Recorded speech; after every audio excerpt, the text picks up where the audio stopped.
Okay, so we'll start. I think who wanted to come is already here. And yeah, nice to see you. And if you still are not sure where did you come from, this is our talk, our workshop actually, Eta-lang. So slowly, who has heard about Eta before? Who did something with Eta? Okay. So in the first few minutes, I will tell what I am expecting to show you, what we'll be doing, and then we will decide. So this is me simply. I am just Jarek. I am just an architect, I call myself. And by the way, I'm mostly Java developer for business. Even Scala as well, Kotlin. But even though with this Java I do, sometimes people are making fun that I'm writing Haskell with Java. That's not fully the truth, but yeah. So I have some functional heart. And in my free time, I'm involved in experimenting with new ideas, and sometimes I'm doing some small projects, and then I find tools like this. So who can tell me what the Eta is? Just, it's a workshop. You should be answering. Yeah? Yeah, that's a very good definition. It's like Haskell on the JVM. By the way, do you know any other Haskells on the JVM?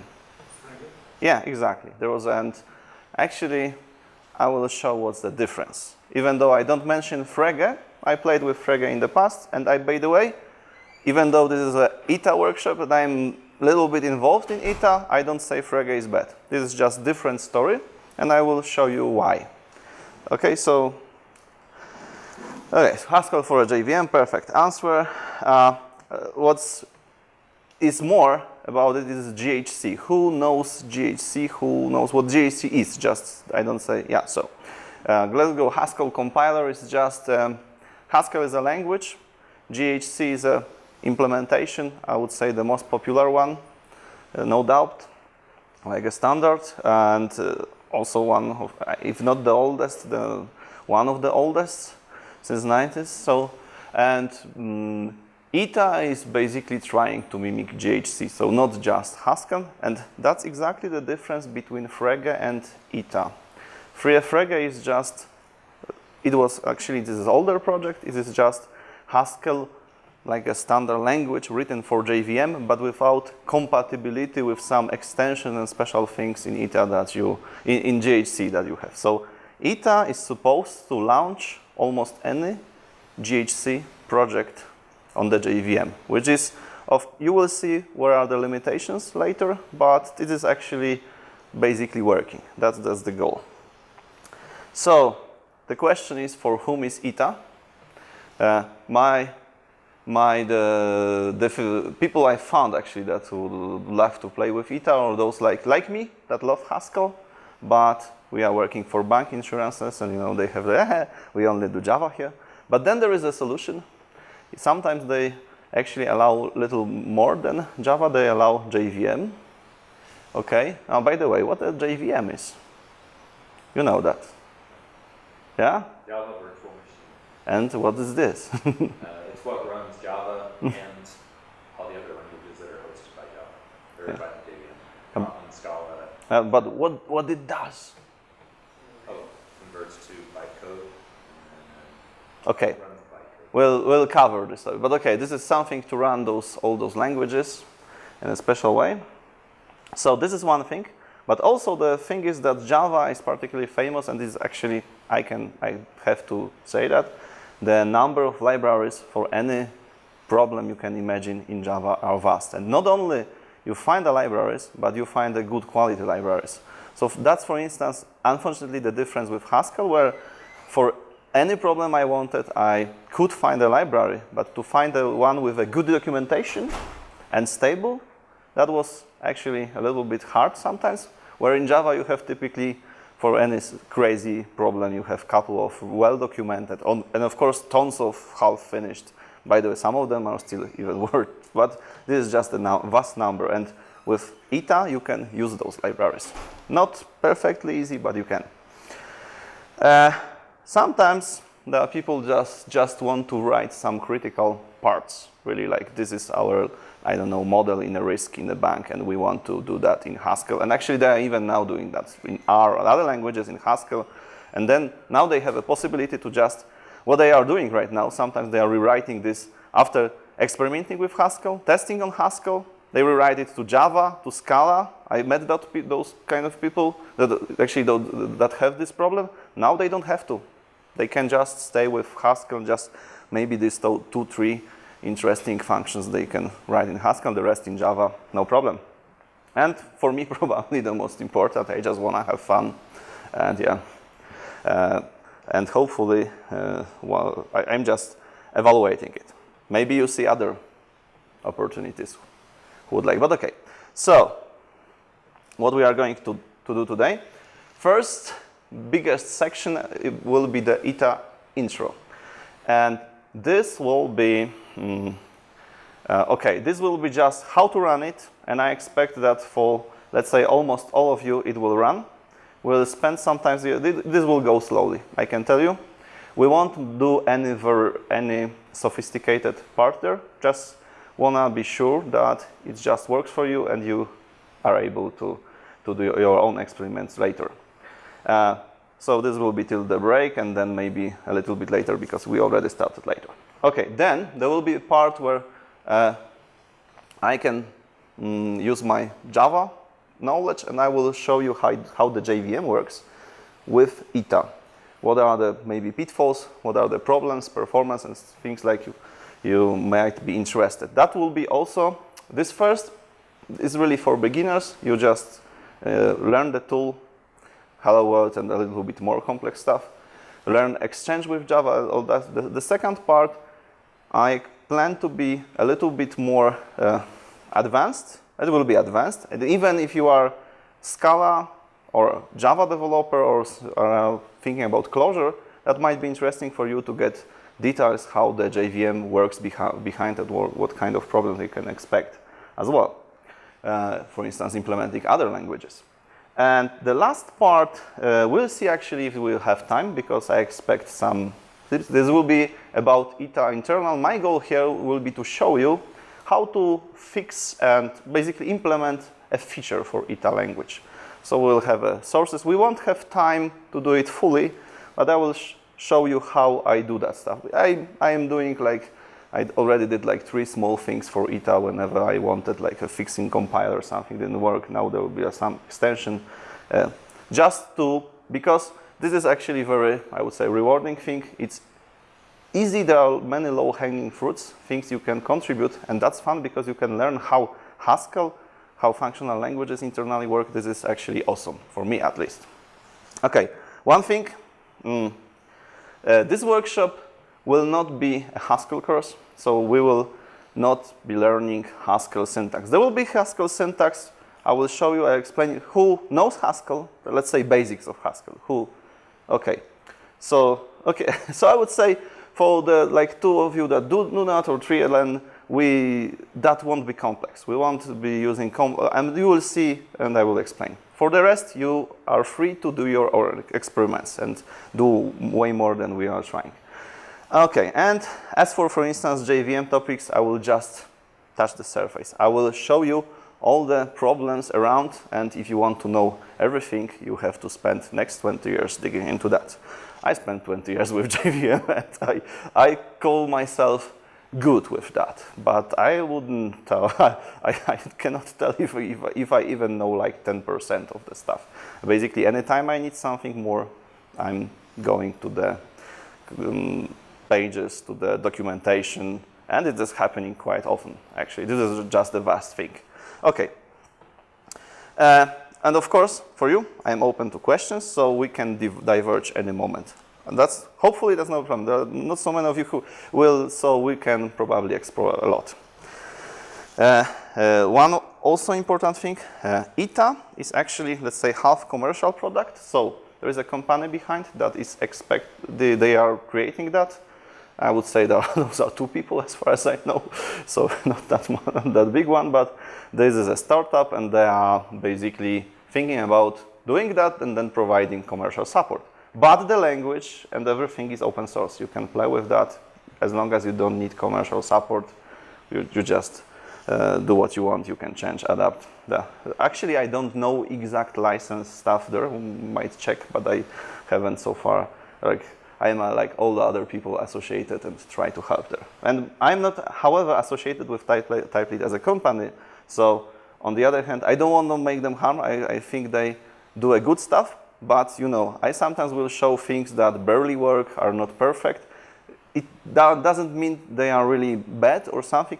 Can very likely be that I don't know something. For many things I asked the Typelead developer, Raul, who is helping, and other guy who is also helping a lot, but for some things I just never had time even to investigate, even to ask questions. Is it really that, or maybe there is a better way? So we will see that. Okay, so we'll now go to the part 1, where we will install the environment. Okay, so the point is in this part 1. Okay, but before we start that, of course, this is what ETA does. We should you can go to this page like this. Everybody has you have no choice. You have to follow and you have to do the stuff. Really, I'm a teacher, I will be checking. I expect really that most of you have the things running. So just open the page to check that you have everything ready. There is a documentation like docs home, and there is a like user guide. Just for a moment, don't do anything there, but just in this user guide, you have options of how to install this. And there are plenty of those options. We'll use one of them in a moment. But if you will have time, you can check the other. It's up to you. Maybe you are familiar with something like that. Then you are free to do. If you think you can manage to do anything of that on your own, then you can try. But we will start with that in a moment. I will show you where. Of course, one thing I could say, this is all about this, because everything you need is on this page. Really, there is a lot on this page, and you have a good documentation. Just this workshop is not really needed. Anyhow, I will do that. Okay, this first two. So you can now go to this particular page, and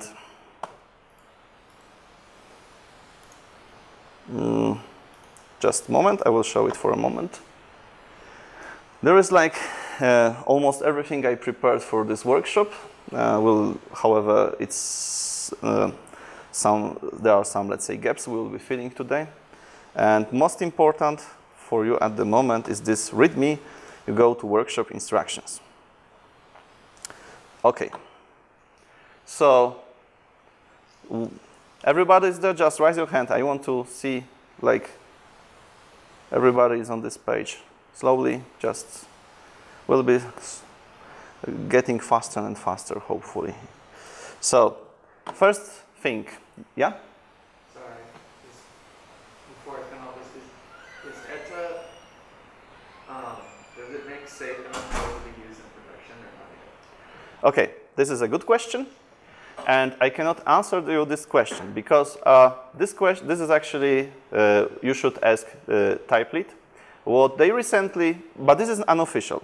Unofficially, they say it is almost ready, but if you are thinking about productive usage, just ask them, maybe already they provide the package. I have no idea about it. My opinion, personal, I will show you that in the last year ago, it was unstable. Recently, there are basically no bigger bugs, issues, there are just small problems that have workarounds, etc. And this is like for last probably 6 months, and they already have a lot of tools that I will show you. So this depends how serious your production is. Actually, if it's very serious, then you need a support. In that case, ask Typelead. Sorry. Oh, gotcha. And then you're going to be showing us what it actually does in bytecode? Yeah. In like 2.5 hours from now, we're going to do that. Is that right? Okay. We won't see every detail, but I will show you more tools, and I will show you some details. I have a lot of actually I'm analyzing that from time to time. I'm doing more changes, and I say I have only idea what it does about like 5% of this generated bytecode. It's the places I touched, but I will show you how to find on your own this. However, this is not very easy. It's like, you know, this is like compiler and generating anything. This is a sophisticated tool, but I will show you, especially in the last section, where to look at, and yeah, and where is actually also the documentation for that. Okay, so the first thing, who already has Java, like 8 or later version on his machine? So you can skip this first point. Other people, yeah, a question? No. So other people, please. There are plenty of options for you. Most of the systems have some package with Java ready, but there is a page adopt OpenJDK, or you can as well go to Oracle if you have Windows, Linux, or Mac, I think. Oracle Java. If you don't have any version installed, I can tell you that you will have this easiest with Java 8.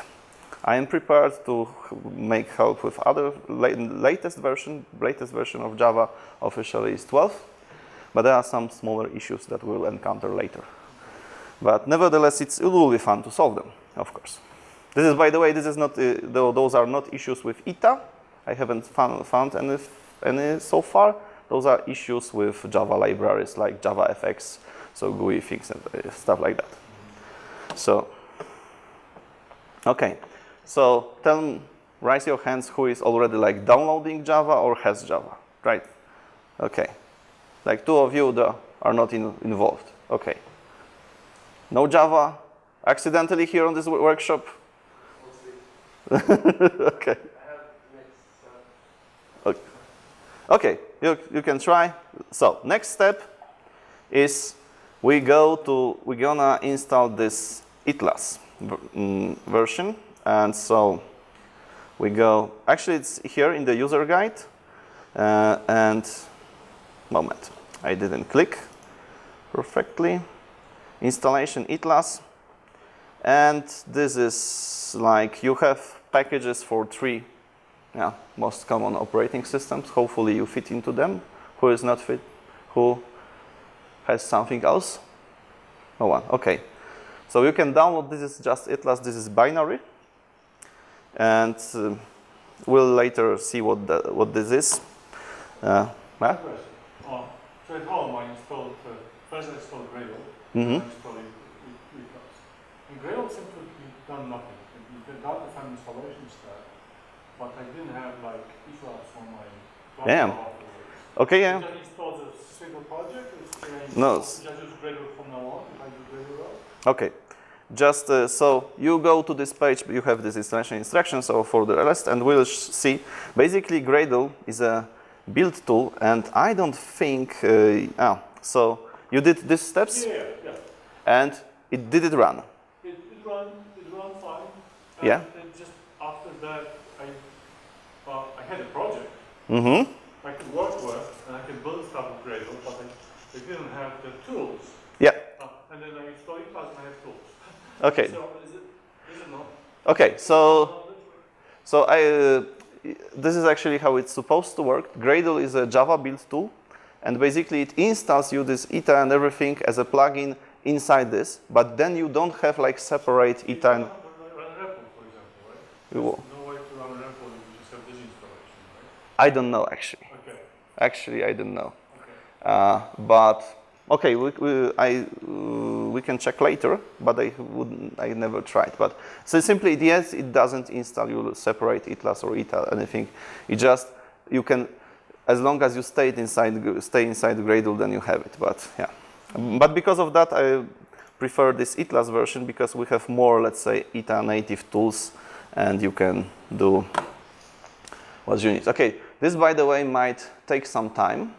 Yeah, so after the most important thing is that after you do this, you should have 2 things.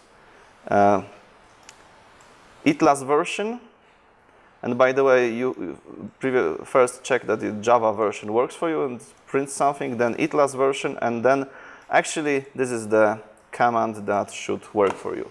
Eta exec Eta version, and it should print something.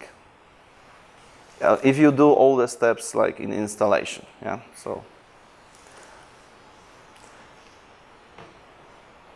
So we'll go further if 3 of you say that you already have it. Like you have first one, second. So you have like ETA version something, yeah. You have it. Yeah. All right. So which version do you have of ETA? Of ETA, 0.8.6. Yeah, exactly. This is the latest. So this is how I would say 0.8 as for this production ready. This is somehow how they estimate. Yeah, I suppose the 1.0 will be like officially production ready, but you know now it's like I don't know how to call it actually, beta or something. Depends. Okay. And by the way, in many places of the documentation, I will tell you to use ETA something, like do ETA XYZ, but you then do atlas exec ETA XYZ. Why? Because later maybe we'll install ETA as a binary, and it will be shorter, but I just didn't want to put everywhere option. You will have to get used to that. Okay. So we are going to do hello world. Hello world is very simple. Create a hello HS file somewhere, like in a directory for it. So I will, and then, okay, so I'll just create this file. Hello world is probably as far as I can go with the. By the way, I don't expect, and I haven't prepared for any special IDE. I am using IntelliJ, which is, I would say, for Haskell, anything like that, it works, but it's not very good. It's just okay-ish. It's sometimes very slow if it's in analyzing Haskell code.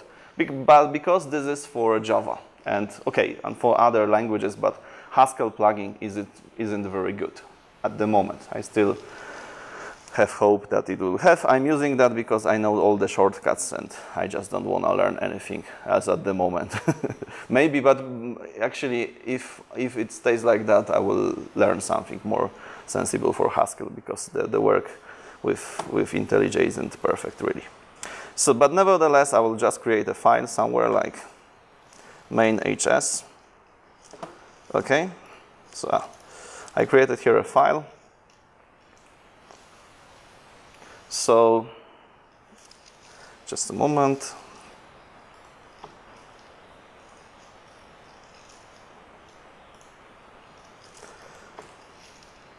Who is this?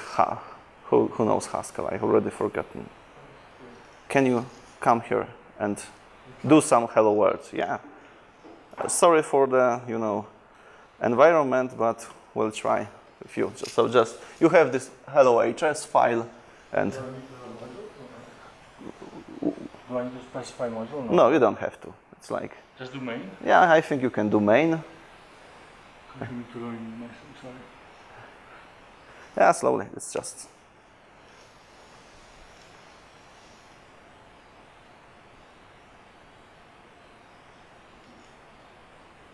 Okay. So now you know how to compile it with ETA. You have this command line here below. So. I need to save it. I don't need to save it. Right? You can do ETA and. Just ETA. Yeah, you can do ETA or without ETLAS for a moment. And do just hello. Okay. No, sorry. What's name? The name is main HS. Okay, I should have called it hello. Okay, but yeah. Should work? Yeah, I think it should work. Oh, can't. Oh, you know what? Because yeah, you have to exercise one. So CD exercise one. It's from the small letter. Sorry. Lowercase. One. Yeah.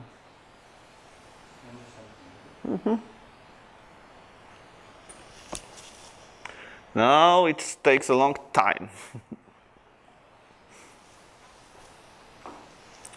Who already compiled something? No? I'm waiting. For what? Compile. Okay. Yeah, I will also. This is correct, right? The same This we should. Okay, actually it's yeah. No, you can you run it? So it will be class easy.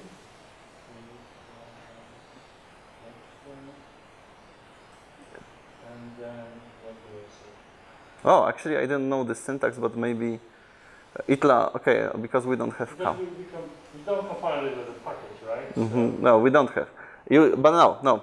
Actually, do ls. Just list what is in the directory, and we have something called run mine jar. You know how to run it? Minus jar, yes. Jar. Hello, yeah, you're great. Thanks. Yeah, but this is actually what we wanted to achieve. By the way, there is a probably if you installed, as I said, actually you should have the eta itlas exec eta and then main hs or hello. Yeah. I will just remove all jar files again and do stuff, and again we'll have this compilation, which takes a lot of time. Yeah. So who made it working already on his laptop? Okay, I see 2 people. I need someone else compiling. Okay, I will address that because it's really taking a lot of time, but there is a reason for that. Okay.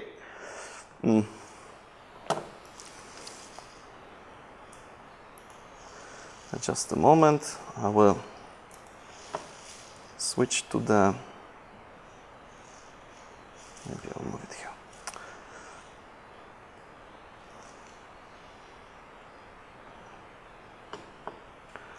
Okay.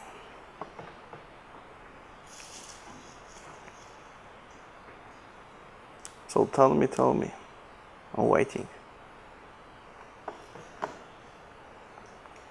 We need only one more run. You? Okay. So we have like for 3 people how it worked. This means a great success. We can. Okay. This is just the very first thing we run. Then we can go to so hello world with it with this material. Then we will just do a second thing, which is a quicksort, this is also a very simple example, and I won't spend time now typing it. I will show you the power of Haskell. This is because this quicksort is basically showing why Haskell is cool. So this is who knows the quicksort algorithm, how it works, like by definition. Okay, not everyone. So who knows basically what the sorting is? So everybody knows the sort. So we have a thing that we want to sort then an array. So this is our example array, and in a Haskell actually this is a list. So we are sorting something which is a list. Maybe I will be showing with a mouse. And that's how we define it. Now we want to sort it. So the power of Haskell is that we can define a function which is called quicksort. And we say instantly that for an empty list, what is a sorted version of empty list? It's exactly this empty list. But then, and this is actually the algorithm that you will see in some books, papers, and it's very old. I don't know how old is that. But it says like that. We want a quicksort array. We have to divide it into 2 pieces. So we have like array of 5. In this case, this is a list. So let's say we have a list of 10 elements, and we want to have like 5 elements that are on the left will be smaller, 5 on the right will be bigger. But not like, it doesn't mean that there will be already an order. We just pick one element. Let's say just random of them, like maybe we checked the 12th. Okay, actually, so let's pick a 12th element. And now we want, on the left side, all the values that are smaller than this 12. So that will be 1, 7, 9, 1, minus 1, 0. And on the right side, all that are bigger and same. So 12 will be there, 90 will be there, 22 will be there. So this is like, we choose element and then we select smaller and bigger. So actually, if I have array of 10, it doesn't mean I will have 5 smaller, 5 bigger. I said it wrongly. I will have some smaller, some bigger. In extreme case, this will be actually, for instance, 9 smaller, 1 bigger, greater or equal. And this is exactly how this algorithm is written here, that what this means. This is something called pattern matching in Haskell. On top, you've seen pattern matching, that I mean, I match, if this quicksort is on an empty array, then I leave empty. And the second means I match on some list, which is built with some first element, which is called head, and a tail, which is the other list. So, for instance, in this case, it will be 1 and all the other elements. So I am matching. This means that after the equal sign, what is x will be this first element, so 1. And I put it here, let's say, in the middle. I put it in brackets so that it is a list already. So it's like list of 1 element. You construct it like that. And then on the left, I put all the smaller ones. And smaller ones are very simple. I take all those elements with which I name y, which were taken. This is how we, like, from which place we take them. We take them from xs, from this tail of the list. So this thing. And I select only those that were smaller than x. So I will have here all those elements that are smaller than 1, which will be actually only 0. Okay? This is funny. Let's imagine here I had 0 for a moment. Then ++ means join the list. So I will have a list of 0, of one element which is 0 because it was smaller than 1, and -1, so 2 elements actually. You are not careful here. 2 elements. Then the 1 element which was the head, and then actually all the rest elements, because here I select all those elements coming from this xs, which are greater or equal to x. So those will be like 1, 7, 9, 12, 90, 1, 22, and that's it. And I join it. Yeah, but there is one thing. This is a left here and right here. This is what I've said. But in front of them stands quicksort right and left. What does it mean? Who knows what it is? This construct. This has a name. Okay. Recursion. Yeah. So what I described is that I take the left plus x plus right. But I didn't really took left. I took quicksort left and quicksort right. So this is how quicksort works. I divide arrays into 2, and then each of those like sub-arrays I sort again with the same algorithm. This is recursion. Who knows recursion? Okay, everybody knows recursion. Cool. And this is basically how we do this stuff. Does it look simple? It's really beautiful. Who knows that it is wrong and why? Okay, I will later. Okay, you know why it's wrong. Well, I'm not sure if this is what you mean, but it's like does a lot of copying. Okay, partially yes. Okay, there is a definition what the quicksort. Okay, this sorts lists correctly. This is guaranteed. We can prove that. Actually, we don't have time. This for sure it works. However, quicksort algorithm has a very specific, let's say, constraint meaning. What we mean by, and this doesn't fulfill fully the, let's say, assumptions with a quicksort. How to say this? Like what it has to have. And you know what thing? No. Okay, what? Is it that you're using concatenation, so you're running an n squared time? Time is not actually that. Okay, concatenation. This is a good thing. I'm not really sure. I don't really even think that that is a problem with that it is actually the complexity, time complexity is bigger than expected. It's greater, but there is other problems similar to that. Original quicksort meant to be done in place, that you pass an array and you mutate it. Basically, we don't mutate in Haskell, but later we will see. So this is like in native, let's say, natural Haskell, you would do quicksort like that, but it wouldn't be, let's say, fully compatible with definition. Even though it's great because it really shows you how, compare it to the C++ version of this algorithm, and you will see how much better this looks. Yeah, so that's basically, I've seen this with other functional language like SML, I don't know, 30 years ago, and I've fallen in love in functional languages. Oh, how beautiful this is. Okay, who has this quicksort working already? You? 3 persons. So we go to, oh, 4. Great, you are doing great. So we can go to the next step. Okay? In the examples there, you have a Scala file. Mm-hmm. Is it intended for? In which example? I cloned your record, right? Yeah, yeah. Example 1C. Okay. There's a quicksort and there's a Scala for quicksort. Okay, yes, there is a reason for that. Yeah, okay. We'll go to that. This is something different but associated. Yep, yeah. So we do quicksort. Just let me only check if I haven't forgotten anything. So I won't run it. You have to see it on your own, hopefully. So when you run it, you will have this array sorted. By the way, there is like, for a moment, I will show you that. There is something called B solutions here. And if you go to Eta workshop, you have exercise 1, and you have these solutions already working. But don't worry, you can use it.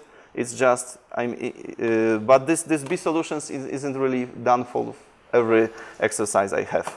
But nevertheless, it should be enough for the all the entrance, all the things that we start. Okay, so we have a quicksort. So, and it seems to work, at least not only for me. Then we go for some next step. But what we've already seen, there is like Eta command. You are mostly using that with atlas exec Eta, and this is just a compiler for Eta, and it accepts the files in the same syntax as a Haskell.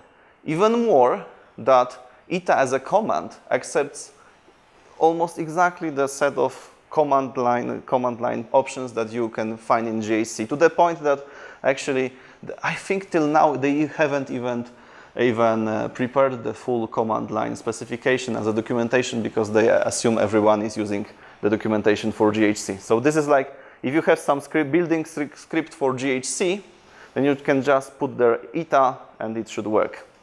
Okay, and the only difference is that we've seen those jar files that were created. GHC will create for you native executable, and here we have 2 jars. By the way, it's interesting what's in the jars. What is in the jar? So we'll see that tf main jar consists of actually 3 classes. This is like, those are those Java classes. We'll later, jar, by the way, is a zip. We can unzip it as a normal zip file.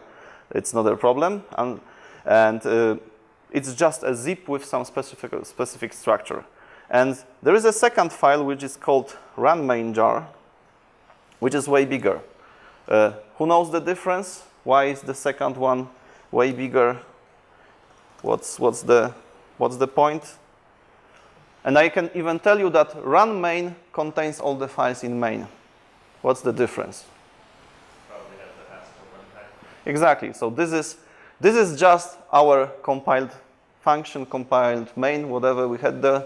Maybe the whole file, Haskell module, and this module plus all big runtime. And by the way, that's why it is so slow. This runtime is very big, as you see. So we can actually make it, I think, quicker. I'm not sure if I haven't forget it, but there is a possibility to create only module. So compilation of some, just, you haven't even seen that, yeah? If you don't link it with the full version, by the way, so normally, if you work with any bigger projects, you compile single modules and only at the end you link it. So normally compilation, just a moment, I will show you again. We remove all the jars. It's not as bad.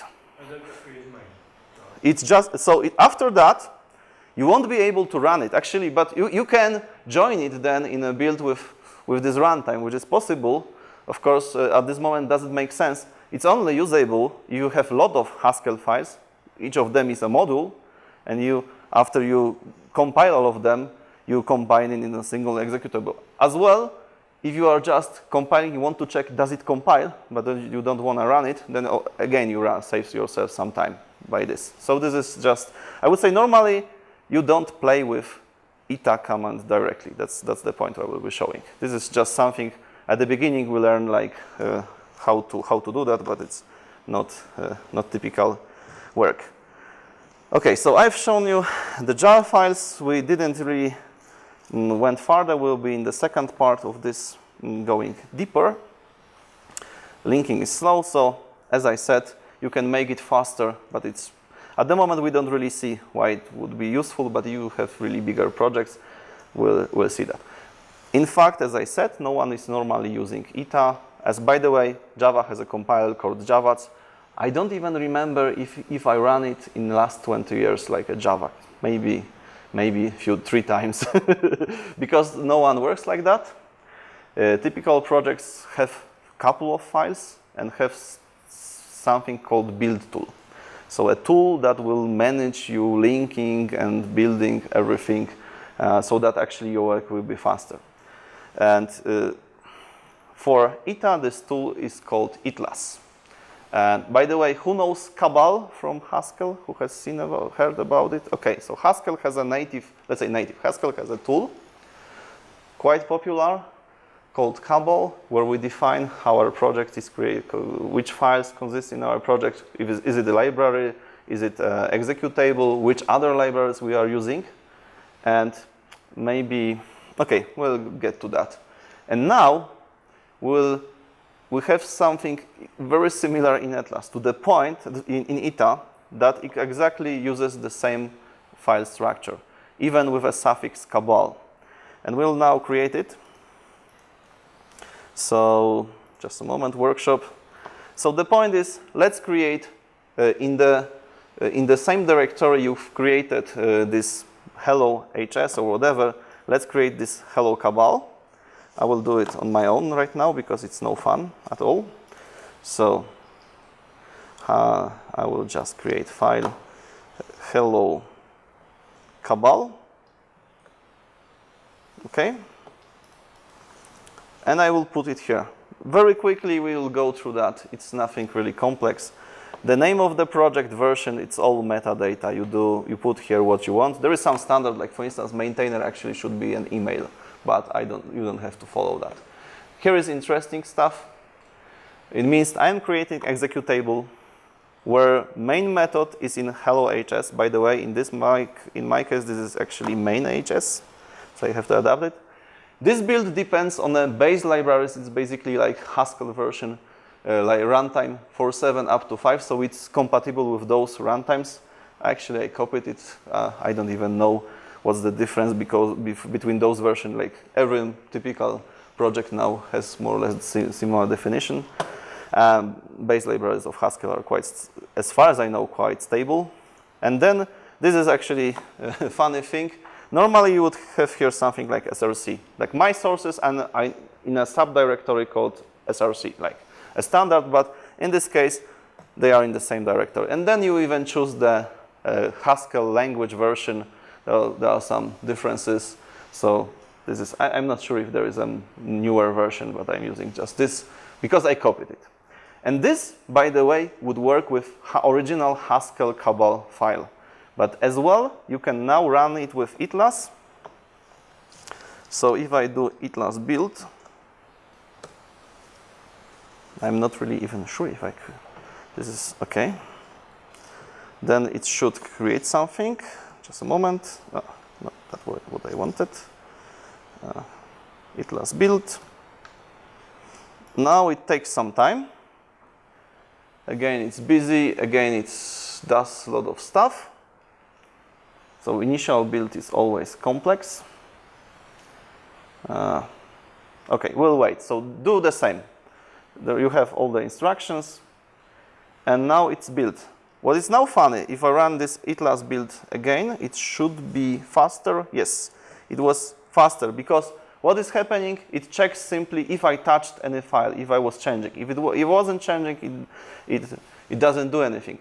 it doesn't make any sense with a single file, but if I have few files in a project, of course, then it makes sense only to compile those that were touched. And those files are compiled with this Eta-C, which means it is a little bit faster. And then I have something like etlas-run, and bam, hello. So we can even check how much time I will spend, like hello LambdaConf. We'll see the full. Now it's done. You've seen it wasn't that slow.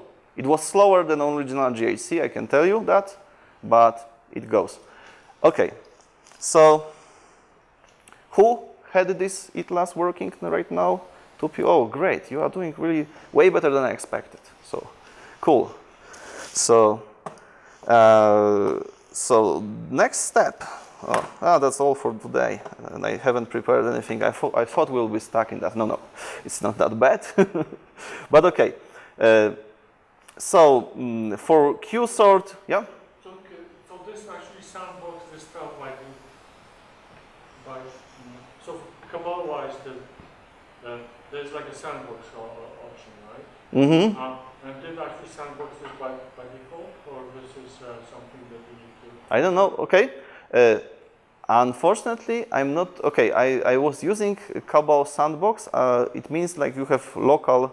Local installation of everything. Yeah, local installation, and I don't really know if this even makes sense with etlas. So I would go to the etlas documentation. I haven't tried it. This is an interesting question. I simply don't know, but let's check it. We have documentation of etlas, because what I think it might know, maybe it doesn't make any sense for when it's on the JVM.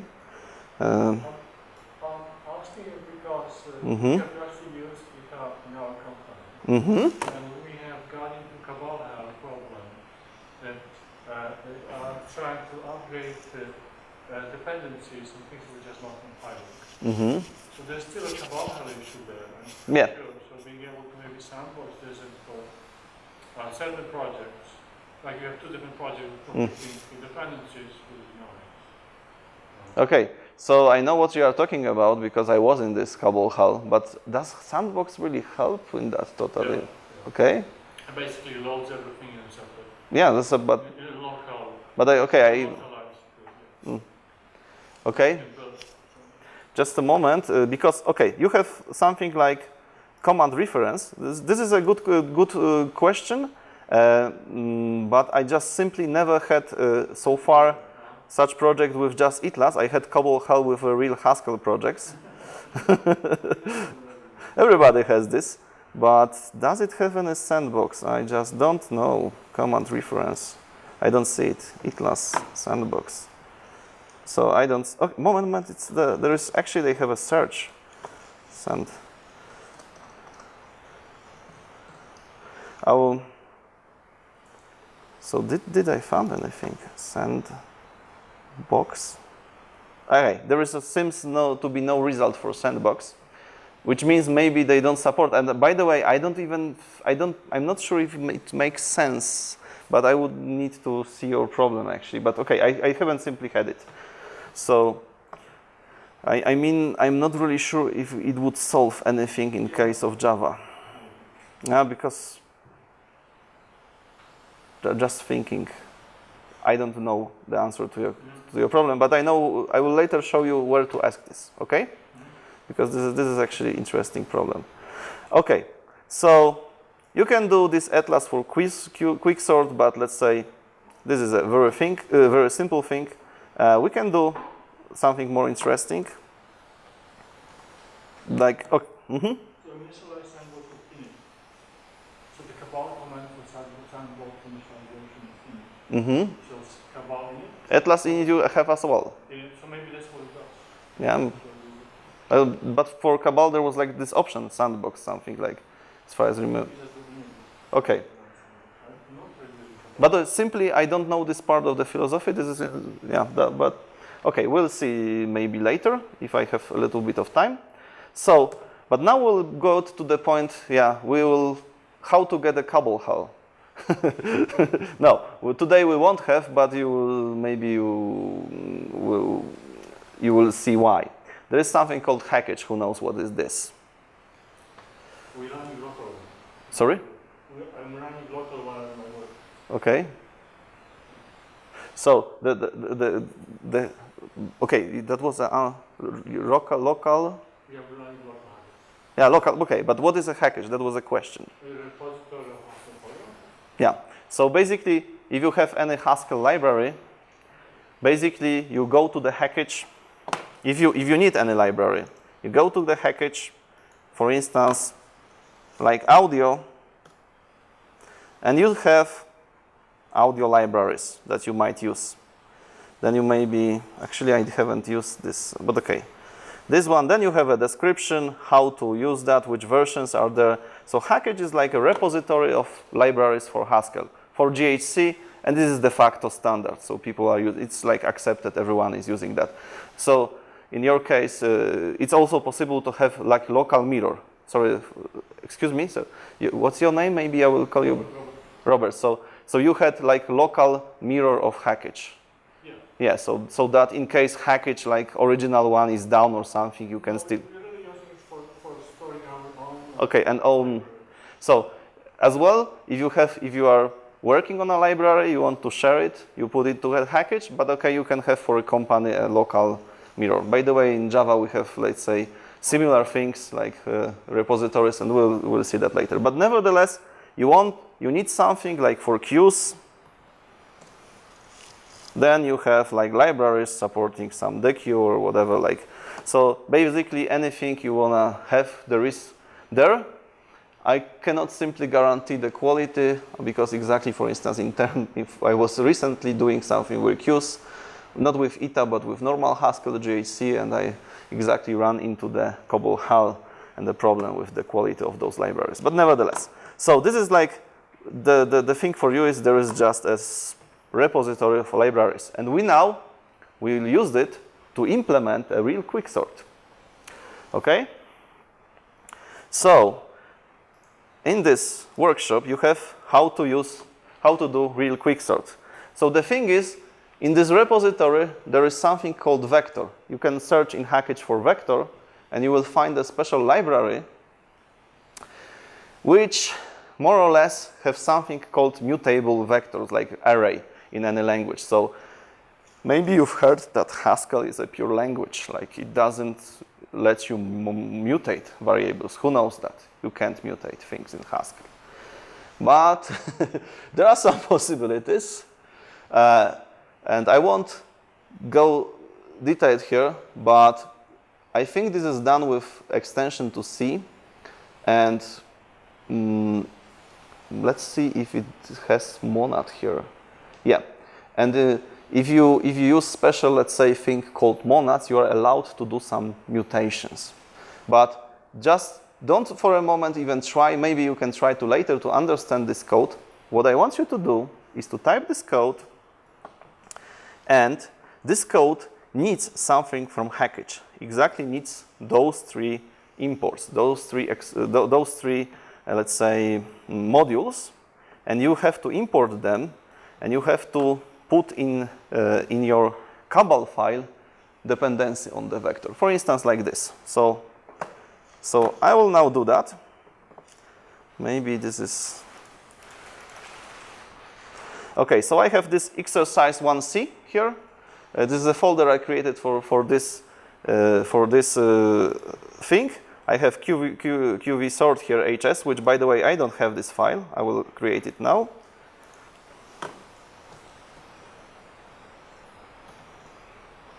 Okay, now I will just copy this code. I put into you will find the documentation in the documentation on the workshop repository where this code came from. I haven't written it fully. I only adapted it a little bit to make it testable here simply. But that's it. So I have a QV, I have copied this file. Now, when I do itlas build, ta-da! Oh, no, I'm not in the correct folder.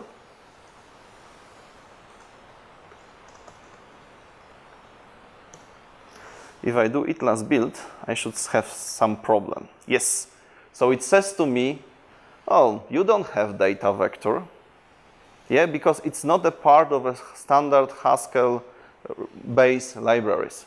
You can only use standard libraries, but we can solve that problem if we put that this build depends, actually, better way of writing that is, I say it depends on a vector. I could as well put here which version of vector I need, but actually I'm not going to do that. I'm not going to select any specific version, but right now, if I build it, it will download the vector from the package repository, and it will join it with my project. So it means that I will be able to now run it. And I have IC sorted array. Now this is done according to the definition of a quicksort in place.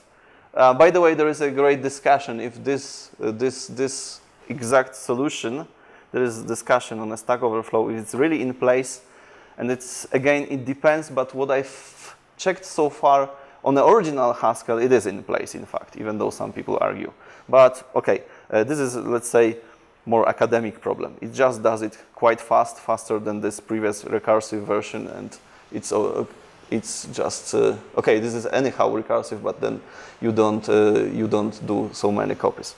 Okay, so now so you should at this moment see that basically you do any normal Haskell code, you even do Cabal files, which is like build tool for Haskell, and you can run it with Eta. This is like the first thing you do with Eta. You just want to run normal Haskell stuff just on JVM, and this works. So yeah, so you've seen that before, that Eta as a language is like GHC, and even Eta command is like a GHC command, and Eta-lang is like Cabal.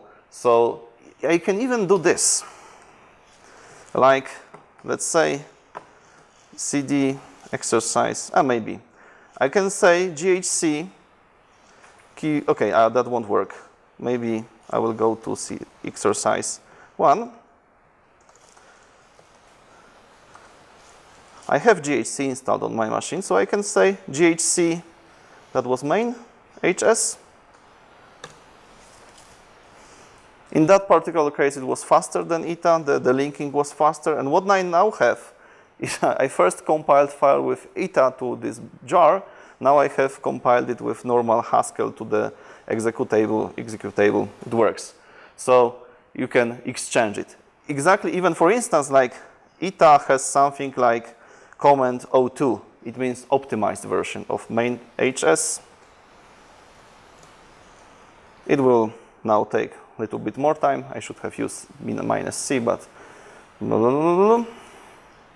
let's give it some time.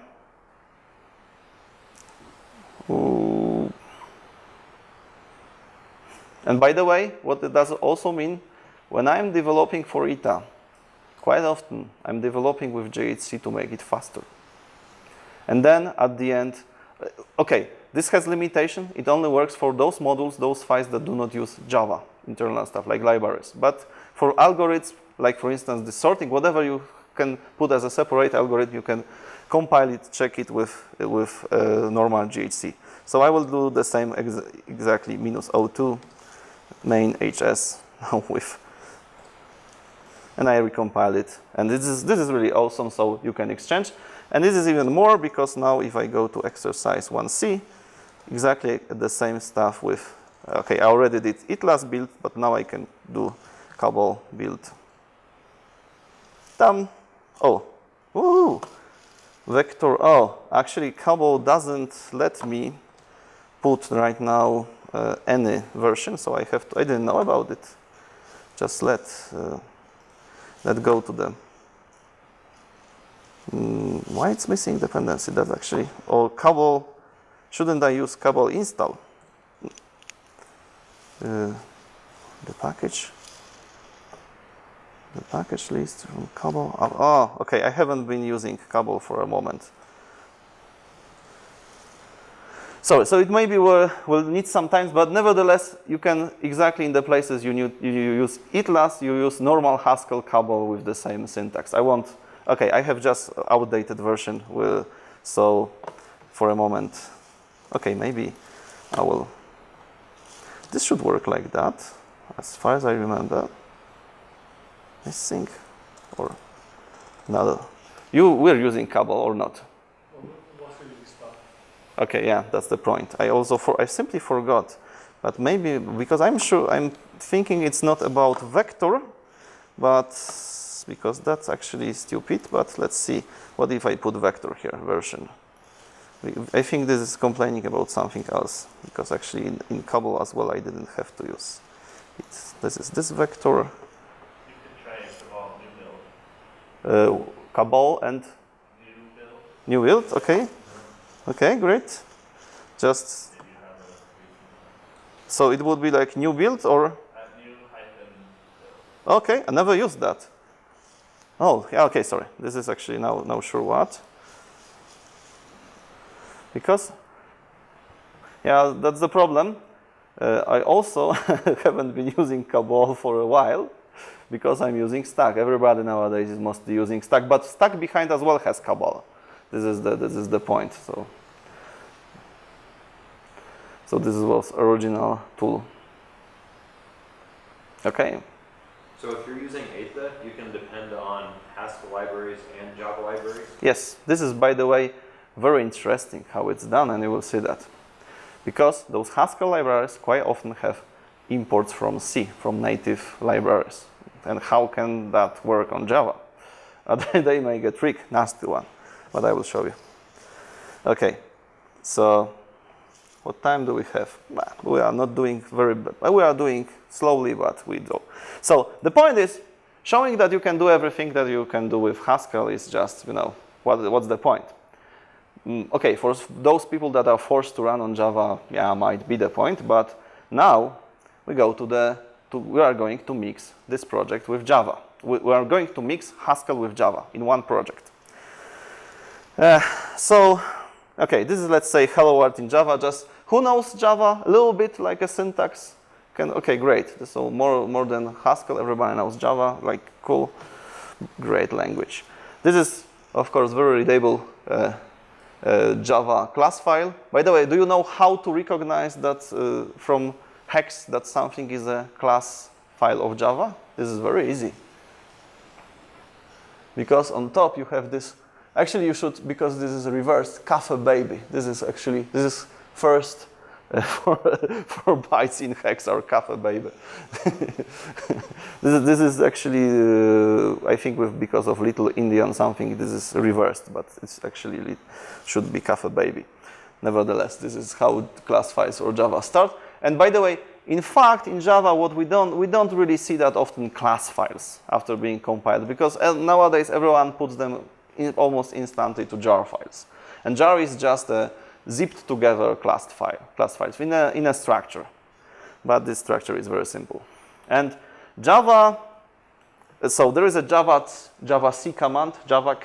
I don't know how to spell it correctly. How do you spell it? Javac, Java C. Okay, Java C. Okay, but really, I don't even remember when I used it, because Java has some tools to build, like Cabal for Haskell. Java has, for instance, Maven and Gradle.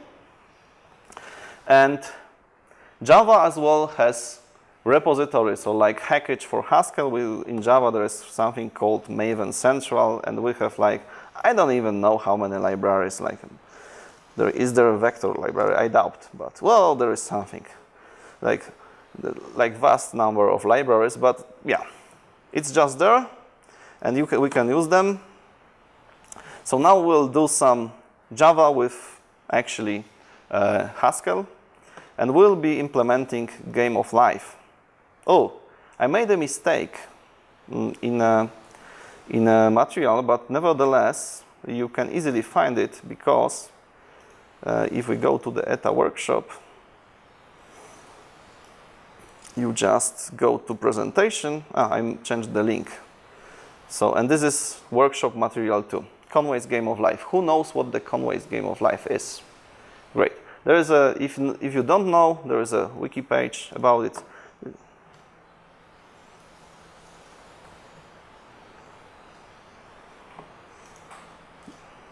Yeah, this is a funny game on two-dimensional plane when we have something like a current generation, which basically consists of empty and set pixels, and we always calculate the next generation from the previous one. And this is just, this game is, by the way, do you know that this game is Turing complete?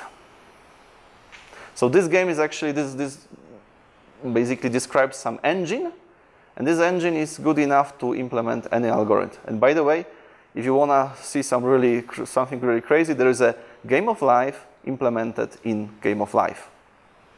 You can see that. This is awesome. But okay, nevertheless, this is just funny. But there are rules for that. Very simple. Where are the rules? Moment.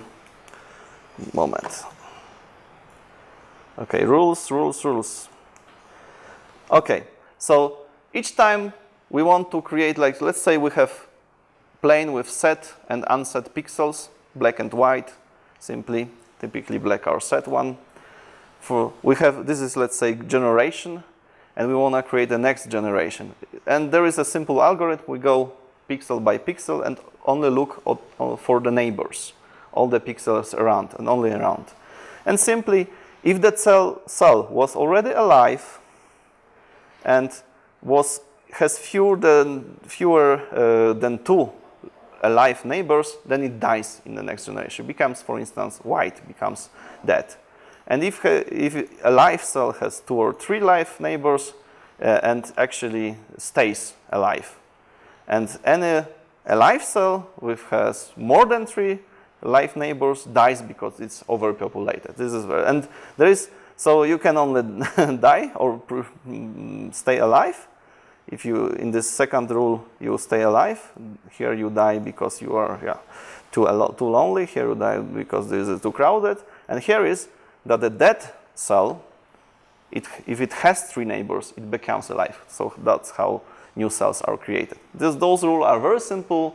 You can do it in any language, but we'll do that in Haskell. But I don't expect that we will create this from scratch, because that would be very tedious job. And you would need all to learn Haskell, which was not the point of this. So we'll go directly. So go to the thing you should have actually on the disk, else exercise 2. We'll check if you have it. Sometimes when I'm committing, I have a problem with not committing all the files, but we'll see. At a workshop, exercise 2, and I will go to the folder to check what's pushed. And by the way, this is in fact sophisticated example which has Gradle build, and where a lot of things can fail, and we'll try to solve those. Basically, on any computer I'm running that for the first time, trying to build that, it fails for a different reason, but hopefully I already know most of them. We'll see. So now the thing is, if I go to this exercise 2, I see something called build Gradle. This is exactly Java tool describing how we create the project. And even more, there is this build Gradle on top. It means I'm using Eta plugin. So Eta has some special plugin for Gradle tool in Java, so that it's possible to build projects with Haskell. And this project consists of 2 sub-projects. I made it separated to make it easy. There is a project called Eta-code, which basically only has code for Eta. It has 3 files. And there is a second project called Java code, which is totally boring because it has some Java with Java FX. This is like window where I create some window, I fill it with some colors, and then I actually do all the action in Haskell. I will show you later how. But the point is here, for instance, this is a build Gradle for Eta code. So each submodule, we have 2 submodules, Eta and Eta code, and Java code has its own build Gradle file. This is like, how to say that? tree structure of a project. So you have submodules with submodules with submodules, then you compose them to some with dependencies between them. And this submodule is for Eta. And the most important part here is this.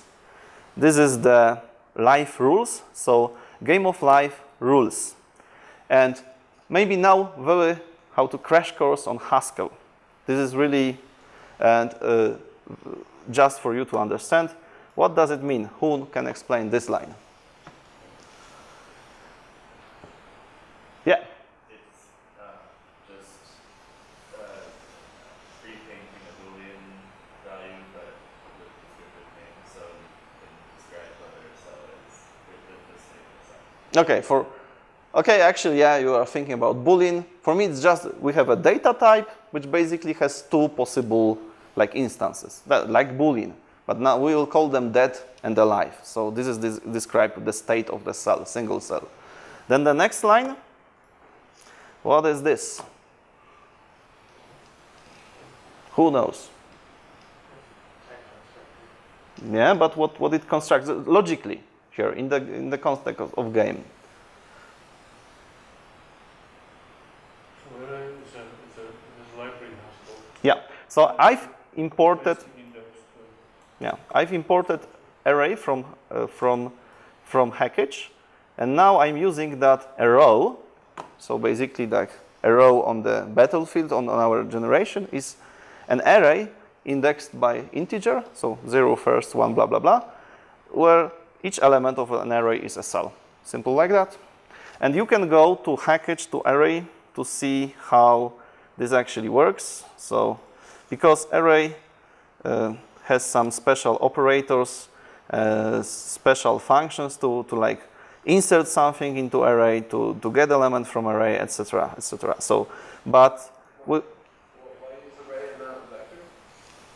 I don't know. At this moment, I want, I think this work with array is just simple because this is immutable structure. I wanted to have code simple, not very optimal, but yeah. But not that I spend a lot of time thinking about it. Okay, and so we have one row, and now we can basically do the same. We create a new type, plain, which is basically array of rows. So now here we have rows, and now basically this is like two-dimensional array right now we have. But first dimension is like cells, and the seconds are rows. Okay, and now there are two things for you to actually, to fill in. One is there is a function called decide. Basically, it should say that for a cell that might be dead or alive, having so many like integer neighbors around, should it be dead or alive? Simple like that. And now you have to fill here a space with definitions. We'll do that slowly. And there is a second function actually, and at the moment it's very simple. It means next generation is I take a plane and return the same plane. You know what? To save time, we'll just copy that. We'll only analyze it for a moment. This is like exercise 2. So, but before we do that, we can actually check if it works at all. So, will you please call this Gradle W, Java code run like this, and see if anything starts. And by the way, here I expect that some of you will have different problems.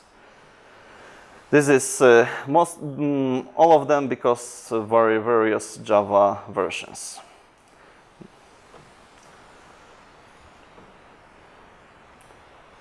So something should happen. Okay, there are a lot of warnings. I wrote a really bad Haskell code, but yeah.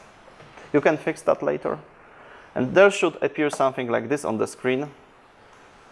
This is our first generation. When I click next, nothing happens. You know why nothing happens? No, actually even worse, because I have this definition that next generation is exactly previous generation. Nothing happens, like, yeah? So, but the question is, because this is where we stop for a moment, I want that at least 3 of you have this window running. This might be a challenge. It's like, I even tell you why. Because for years there was something called JavaFX, or before a swing. So Windows, let's say foundation, like libraries for Java, and they were recently removed from the base runtime. So they are not anymore there. It means that you have to install them as a separate dependency. But there is a problem. I could put it as a dependency, but if I did that, that would conflict if you run on the older version of Java. So because of that, by the way, solution for that is, but we'll see if any of you has this problem, that in build Gradle for this Java, actually, okay, moment, I will make it. I have a lot of these commented things, and this exactly module path, JavaFX, etc. This is exactly things you should uncomment if you have a problem with JavaFX, those lines. Actually, I have to. So this is build Gradle under Java code. What you mean by question is? We're uncommenting stuff in the build Gradle under Java code. Yeah. This is exactly this is the only one big complex. You know what? I will command it and push it. Okay. What kind of failure you have? Mine setup environment ETA failed. No value has been specified for this provider. I got that, and when I ran it again, I got a completely different error. So. Oh, yeah. As I We'll said. run it again then. Okay. Let's start with this one. Okay. Mm-hmm. So see if we get something different this time. Mm-hmm. Let's see. Maybe you run it. Maybe there was a problem with network actually. Okay. Let's see. Well, you have Mac, yes. Should not find canvas. So this is I'm missing this one, right? I think this is okay. Which Java version you have? Yes, exactly. You have this. So uncomment it and try again. The open source one. Yeah. And this I don't need. No, you don't need it. I will. You know what? Again, here again. Okay. Just this first few lines, Java. Mm-hmm. And now should be. We should see. Oh, there is an. Oh, you don't. So you have Java 8, okay? You have Java 8. You don't have Java 9. Yes, I have Java 8. Okay, comment it back. There is a. You have which system you have? Linux. Ubuntu. Great. There is other solution for you. This is okay. So there is a solution for you, which is different, and I think I have. Okay. Can you look at the screen? You in this description on Ubuntu, okay. because exactly you have free version of Java, which again has removed this JavaFX. But if you run only this, it should fix you and without uncommenting. Yeah. So this is in the description of this workshop, so you have access to that. Okay. So you still have problem? No. This time it's downloading a whole bunch of ETA stuff. Yeah, That it's it didn't before. Yeah, that's what. it's supposed to, and actually it seems to. Yeah, it's first one working. Okay, for whom did it work? Yeah, so we have a couple. Wow, great success. Actually, okay, I'm surprised. Okay, I spent a lot of time to prepare the version that would work on different machines, but even today I found a machine that it didn't work from start. So, but okay, again, this might be crazy because Java was supposed to write once, run everywhere, but unfortunately it's not anymore if you use JavaFX, simply like that. All the other stuff, I understand why they did it, but it really causes a lot of headaches, especially that because you cannot create a simple one definition, because if you include JavaFX, it would conflict with all the people that have old version of Java. If you don't, it won't work on new one. Great. So okay, there's more complex thing, but nevertheless, if you have later problems, refer to this file and to the documentation. Yeah. So for you, is this okay? What's the? But I have the random installation. HBox. Yeah, this is all the same. Thing, right? But you installed it already, yes? I installed it. Yeah, I just installed it. Mm-hmm. It's just one. Okay. Try it again. No. It's it's already OpenJFX is installed. That makes sense. You already have it installed. Yeah. And just Java code run. Just show me up. What's the just first error?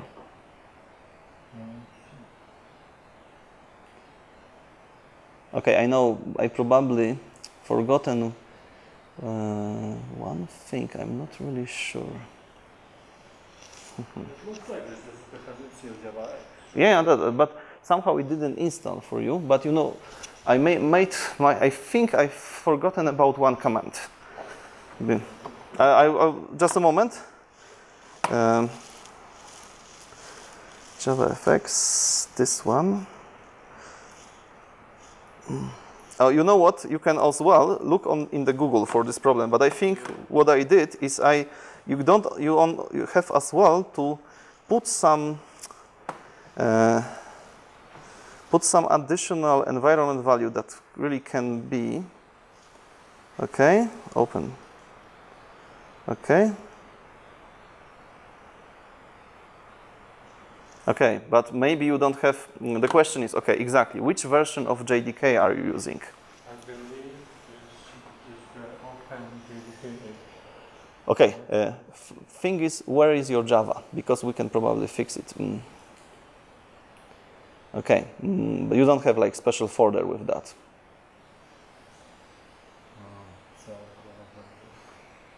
Yeah, version. This is. The problem is, this is the newest version. Can you find? It should be like USR lib something. You have to check if you have those libraries installed in the correct. No. Yeah. So check, because maybe you have to set Java home to the other location. Maybe you have other OpenJDK and this JavaFX was installed in some other. Look at the screen. So it installs there, but I'm not sure if your real Java is in this folder. Maybe you have it in other place. So you should look for other JVM stuff. Maybe.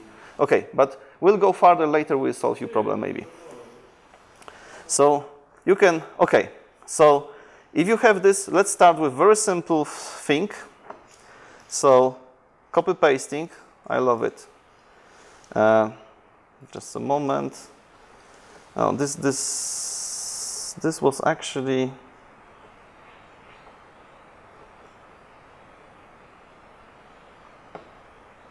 I've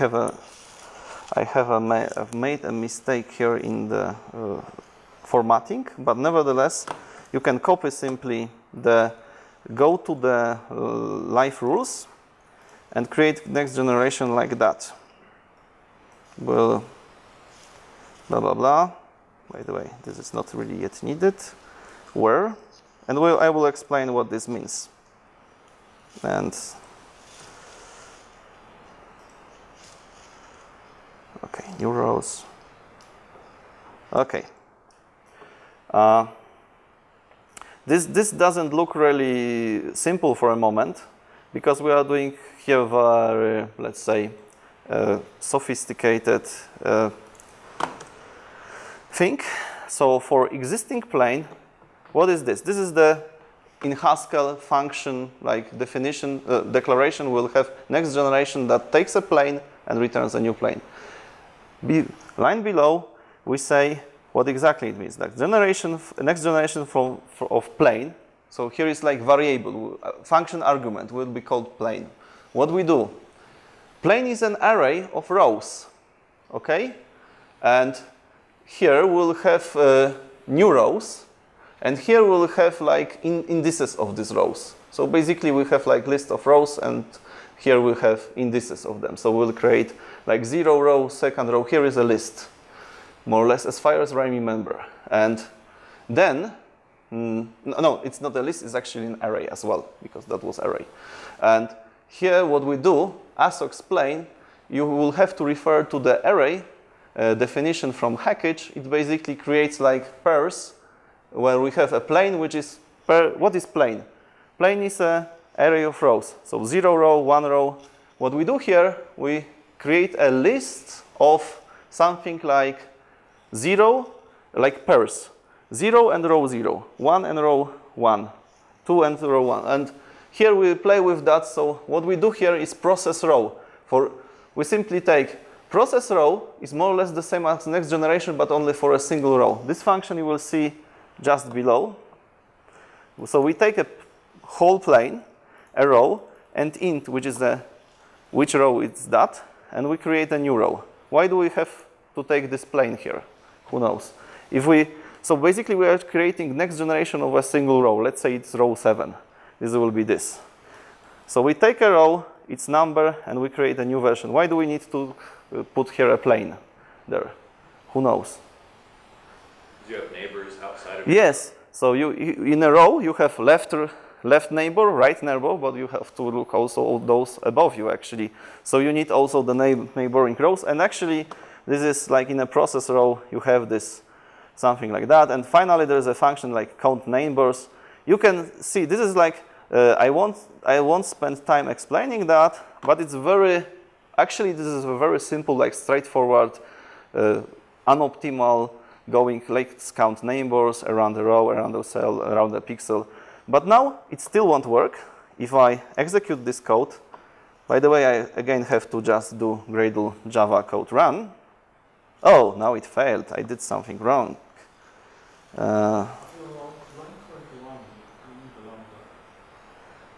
Which line? Lambda.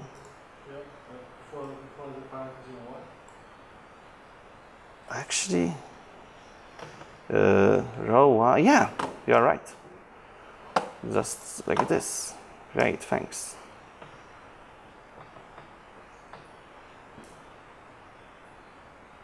Yeah. So again, it started, but when I did that, I have full everything empty. Why? Because my definition now, and this is for you. Now every cell, no matter how many neighbors it has, if it's alive or dead, becomes dead in next generation, always. This is like very, very sad world. Everybody dies instantly. Let's fix it, okay? Who can help me fixing that? Can you? It's just how it's written out in the Wikipedia page, right? Come here, help me. Someone has to open the Wikipedia and will just do the correct version of this. So what you will see here is like, so you know the Haskell and pattern matching enough to do that. Yeah? Yeah, oh yeah. So we have to handle the case of if it's alive and the case of if it's dead. Yeah.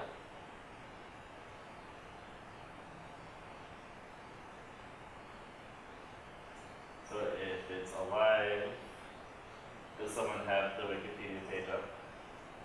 Okay, so who has Wikipedia to help with the rules? And 2 or 3 keeps it alive. Two or Three neighbors. By the way, here is a small thing because here I count also the elements. So I think it will be 3 and 4 in that case. Because I also count the internally. Because the count neighbors count for simplicity all around. So as well the elements. So we. And you know what? Can we fix that? You know what? -1, yeah. Sorry, yeah, and do it correctly. That would be better solution. Yeah. Why didn't I thought about it? -1 is only right if it's alive. Yeah. If it's dead, then it wouldn't. Mm-hmm. Okay, that's a problem. And we don't have, so we have to do it without it. Yeah. Sorry. We can maybe create a function for.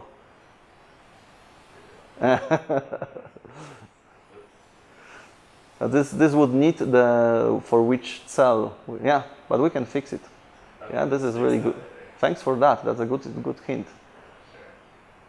So if we assume that this is the number of alive neighbors, then if the number of alive neighbors is 2 or... As I said here, it's like one more, just for a moment, yeah? Or you do it, because still we have, okay, go on. Okay, so in this case,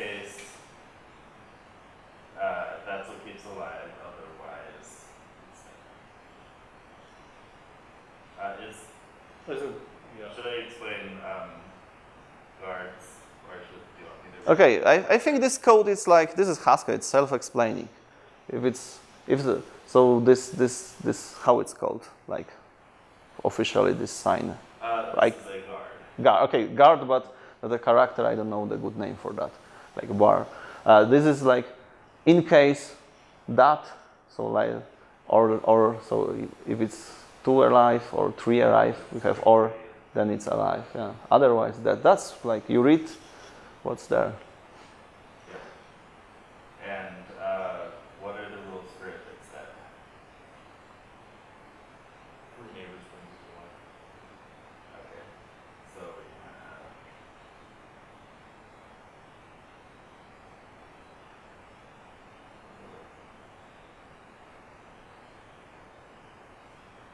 so 3 neighbors brings it to life. So bring it to life, yes.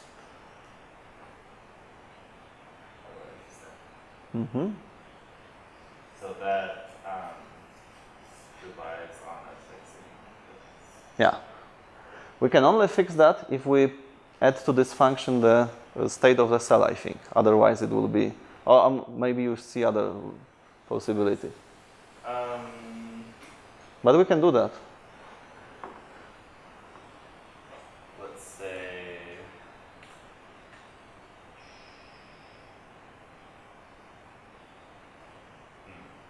You know, there's a way to do it. okay, let me do that, because you did a good job here. So I would do it like thanks. But by the way, you know what? We can still run it. It will be wrong. Will be wrong rules, but we'll see something on the screen. We should see. That's why not? We'll fix it in a moment. That actually was also a part of experiment. So yeah, so something is happening, and I can tell you this is not behaving like a normal game of life, but we have different generation because we have now rules with off by 1 problem in a specific case. But we can fix that. I would fix that. Let's see where current neighbors is used. It's here. You have the X, Y, and you have the plane. But shall I? Okay. In this particular moment, you see I already have a cell here. Why can't I reuse it here? Like I put a cell as a next argument, and then it's like, okay. So now the point is how to quickly change cell value. Do I have something like get cell value? Actually, oh, there is a function. So I simply minus cell value. I don't have syntax. Cell value was like that. Okay, minus cell value from cell. Now the problem is the operators, but okay, I don't think it would work, but okay, so I have to, shall I use parentheses? Oh, cell line, that was the problem. Moment. You added the parameter, you haven't changed the signature. Ah, yes, of course, thanks. Yes. So the here was, I think this was at cell.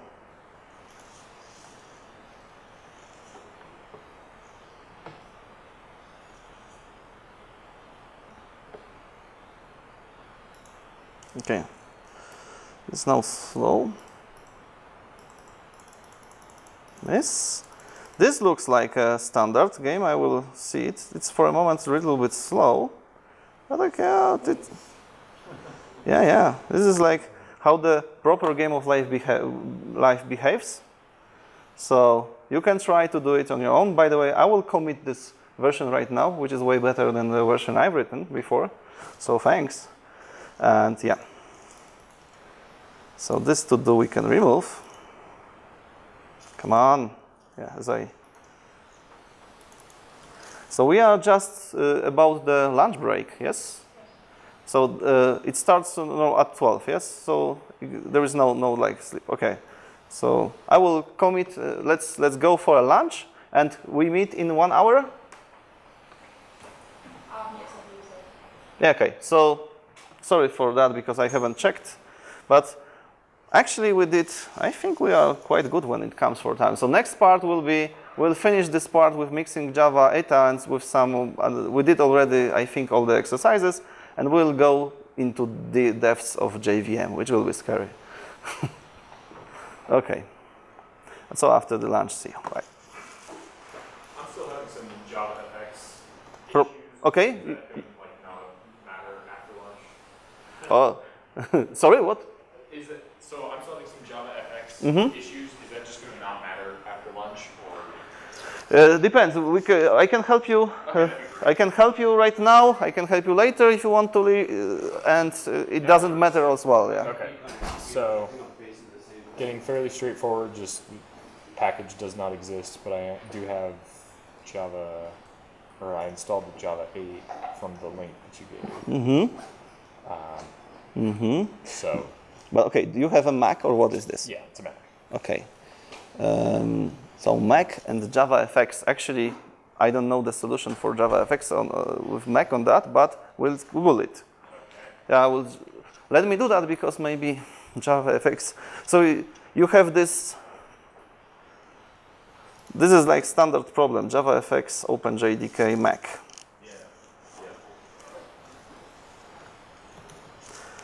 Yeah.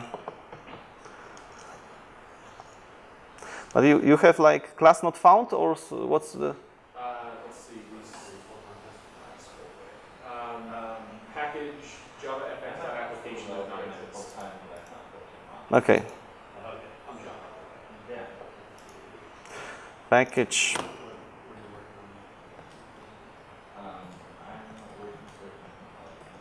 Maybe we'll. But I haven't prepared solution for that. But did you install today OpenJDK? Yes. Yes. Okay, that was my error. I haven't because I didn't know how to solve the problem for Mac. But okay.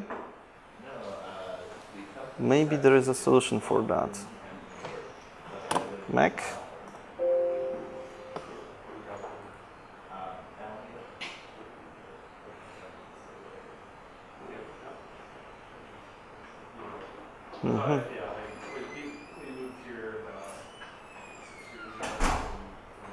But we don't really need it going forward, right?